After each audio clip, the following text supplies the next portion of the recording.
What's the deal, y'all? This your man King Area, the media assassin, coming at y'all with another video. Subscribe, hit the like button for me. So I want to talk about this track here, man. Jermaine Jackson's Word to the Bag. Yeah, this is a diss record that Jermaine Jackson dropped on Michael Jackson. I ain't gonna lie. It has some dope parts there. It even has some truth. But come on. Who you think the streets was gonna roll with at that time? The Glitter Glove or the Grease General? And on top of that, we looked at it like this. Niggas ain't gonna ride with Jermaine. First of all, your catalog ain't that deep, son. You ain't got no Thriller in the Chamber. You ain't got no Off the Wall. You ain't got no Bad Album. We ain't gonna ride with you. So we roll with the Glitter Glove and the Moonwalk. You ain't giving us a Moonwalk. What Jermaine Jackson gonna give us? And then you think about this. There was some resentment there as well. Because Jermaine holds the record for the lowest selling album of all time. People could look that up. Whereas Michael Jackson album is still named the highest selling of all time, which was with Thriller. So you also look at it like Michael really started to distance himself from the Jackson family, period. You can even look at the 2100 Jackson Street video. You can tell Mike just phoned that shit in. Like, he ain't want nothing to do with them niggas, period.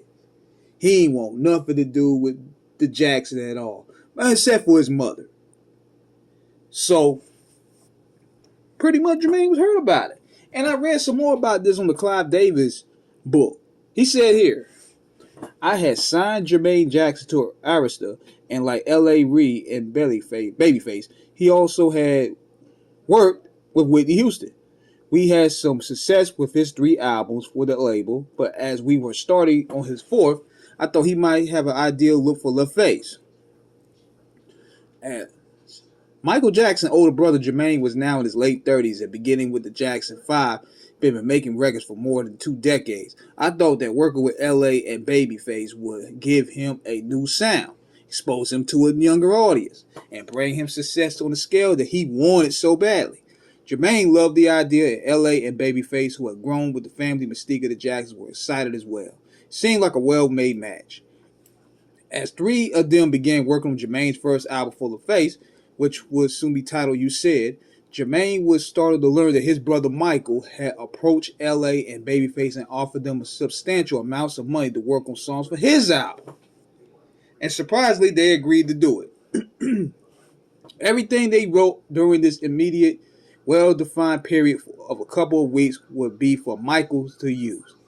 Jermaine couldn't believe that Michael, his close brother, would hijack his producer's material this way. Consequently, he regarded Michael's hiring L.A. and Babyface as a profound betrayal, and he was shaken to the core. I had dinner with Jermaine in Paris around this time, and he was totally disconsolate throughout the whole entire meal. He was crying, indeed sobbing at times, so deeply hurt that his brother would do this to him. Unfortunately, that hurt turned to anger, and Jermaine recorded a song called Word to the Bag, which is a bitter excoriation of Michael. It was leaked to the radio and instantly created a sensation. In the song, Jermaine vilified Michael for lightening his skin, for being a child, not a man, and for taking my pie. I seem in reference to the situation with L.A. and Babyface. Word to the Bag was set to go on the You Said LP by Jermaine, and there wasn't much I could do about that, even after Michael Jackson personally called me to complain. It was the spirit that Michael called me to pull the record off Jermaine for cut. He said, I know you have respect for me, and I have respect for you. How can you let my brother do this? I don't want you to release that record. I told him, look, Michael, Jermaine is an artist on a label in which I have an interest. I have a great respect for you, but this is really a problem between you two. You got to deal with him directly. As uncomfortable I was with Jermaine had done, I felt it was wrong of me to tell an artist to take a song off his album. This was a family and personal matter that needed to be resolved themselves. Michael said that Jermaine was avoiding me and I can't find him anywhere. I told him he just got to your parents' house. I spoke to him 10 minutes ago. A few hours later, Jermaine called me. Guess what? You never would have guessed what happened.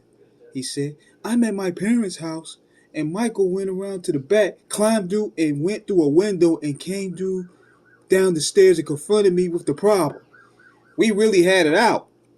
Jermane stuck with his guns and kept the song out there, but eventually he and Michael came to some sort of understanding. Jermane softened his lyrics to the song and changed his focus.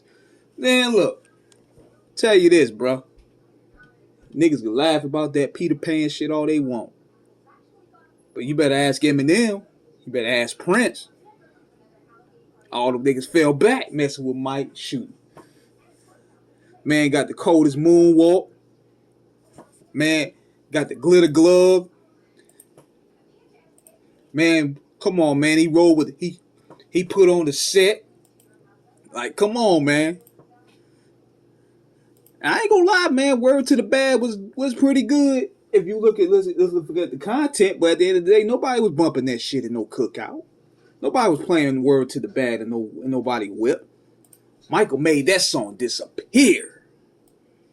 He made that song disappear from the airways, and it just now been retrieved in YouTube like years later. So that's that power that Mike had at the time. You know what I mean? He was real connected. He was real connected like that. But that's what happened, man. I mean, Mike couldn't let that ride, man. You mean he couldn't let his greasy brother get clout off his name like that, especially he gonna put that out when Black and White is coming out. Nah, dog. You gotta fall in line. But anyways, let me know what you guys think of this video. This is King Eric signing out. Peace out.